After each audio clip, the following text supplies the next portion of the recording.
তার জন্য যদি বাঁচে একটি প্রাণ, তাহলে কেন করব না আমি রক্তদান?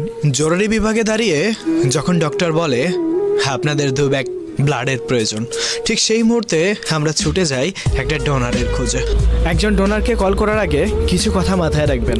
ডোনারের যাতায়াত খরচ, যে বেলায় রক্ত দিচ্ছে সেই বেলার খাবারের ব্যবস্থা, স্লাইন, পানি, ডাব এগুলা অবশ্যই খাওয়াতে হবে।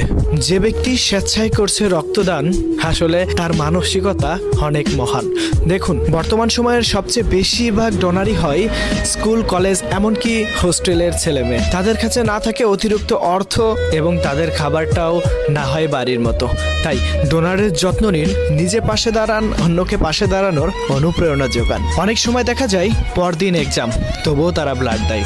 শুধু তাই নয়, এই শহরে এমন অনেক মানুষ আছে যারা নিয়মিত রক্তদান করে।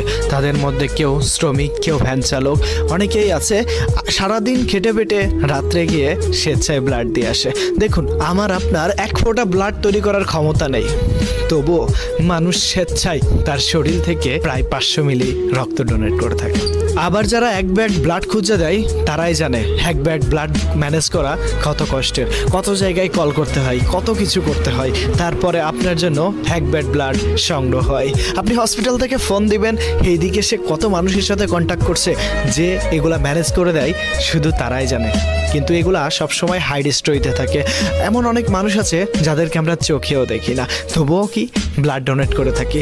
তবুও কি মধ্যরাতেও একটা কলে আমরা ডোনারকে খুঁজে বের করি এবং আমরা হসপিটাল পর্যন্ত পৌঁছে দিই। কি কোনো স্বার্থ নেই, তাই নিজে পাশে দাঁড়ান, অন্যকে অনুপ্রেরণা দিন।